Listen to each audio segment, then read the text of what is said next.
Let me quickly get to a developing story, which is turning out to be very interesting. I think this is a Zaffico story.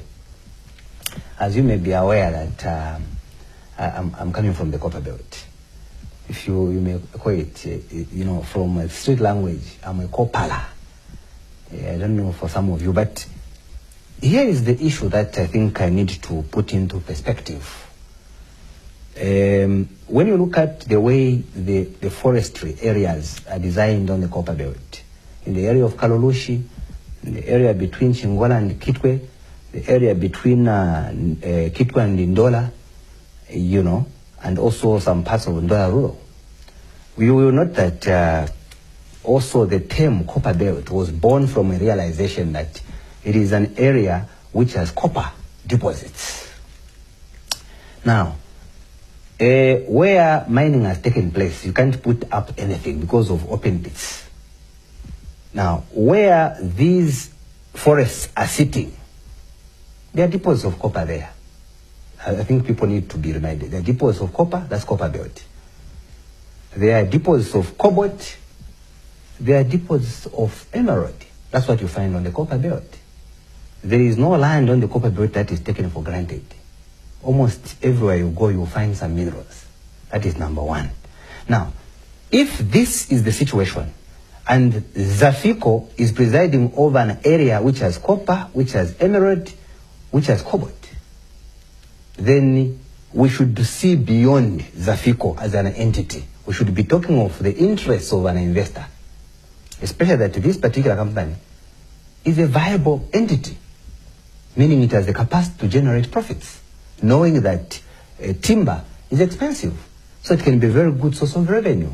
In case you didn't know, this particular forest also has mukula tree, which is quite lucrative in terms of business. And if you remember very well, recently we had a debate surrounding the export of mukula. There was an export ban imposed by government, and later on we saw some mukula logs being impounded by those perceived the PF youths.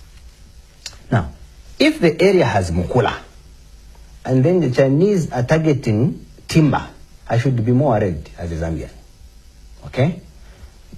If you look back, it is the Chinese that bought those 612 houses for those tenants of Zaffico houses at a cost of $270,000 US. That's number one. Number two. Now, if that's the case, we should monitor them closely and hope that this is not blackmail. If it turns out that the buyer of those houses for tenants, because you know there's nothing for free when you're dealing with China, you pay for everything that they put in. If that is the one targeting Zaffico, people should monitor closely. Then I smell a serious threat actually. Now, let me quickly mention also that this particular Zaffico sits on about, I think, 100,000 hectares, between 50,000 and 100,000 hectares. The understanding is that if there are copper deposits, and I was trying to engage some friends who are suggesting, some of them working for Zaffico, like yesterday, who are suggesting there are even some mining activities taking place in some forests, which have to be investigated and probed. And access is being denied to that particular area. Okay? Now, if that is what is brewing, then there could be some serious justification and concern. Like I put it, that this is an area that I understand very well. I come from there, I was born there, I did all my education there. I only came to Lusaka for information when I came to the University of Zambia. That is when I explored Lusaka and understood it. So, if that is the situation, then we have a lot to fear. In any case, the understanding is that in the 2019 national budget, I don't know how often you've looked at it, it was very clear that there is intent to list some companies, Zaffico inclusive, on the Lusaka stock and securities. Now, the understanding also, I think that is something that has been coming out, that is 2nd November 2018, it was posted by Chief Government Spokesperson, Honorable Rasilia, on the 2nd of November.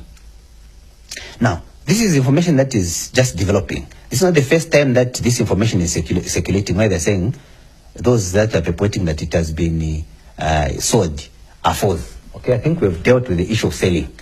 And then, let me see if I can get the other one. I'll try to link them, the two.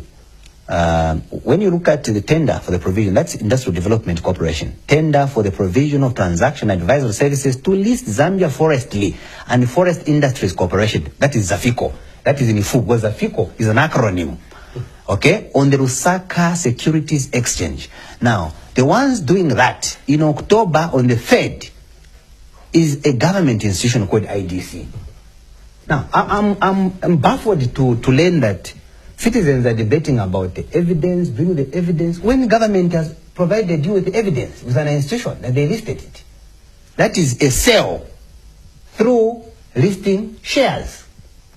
You are looking for buyers. Perhaps we need to go beyond, because when you are using words such as shares, sometimes we use them loosely. What are they selling? If you are going to get, for example, 70% or 50%, what is being sold? Because what's happening is that Zaffico is an institution that presides over the timber industry. In other words, you will not talk about the forestry area and land, or you will not talk about Zaffico without talking about forestry and land. So the issues of shares will be bordering on land, meaning land will have to go. The portions of the forest will have to go. And if it goes into private hands, the understanding is that most likely government cannot dish out all that piece of about 100,000 hectares to a private entity. Don't be surprised if you see people sharing land and occupying it, demarcating it for plot and settlement later on. We should be on the lookout. This is our country. We need to raise these concerns because they border on the future of this country. This is a viable entity. It has the capacity. If there is mukula there, we can export mukula and obviously generate income. And China is aware that there is mukula in Zambia. Mukula has raised the dust. So we should now begin to move away from the debate of evidence and look at mukula on the copper belt, which is highly lucrative and can give us a lot of money. And if that over 70 or between 60 and 70% goes into a private hand, we have lost mukula, which should have helped us as a country. So those should be explored. We will have lost emerald. Those are minerals. We will have lost copper. We will have lost cobalt, because that is where the forestry area is sitting. Anybody that understands copper belt will tell you exactly that. People like, for example, Dorothy, they cannot argue with me about copper belt. Okay? You see, you talk about these people that are moving in as ministers for the copper belt, they don't understand the terrain. Okay? So, it is important that we put these matters into perspective.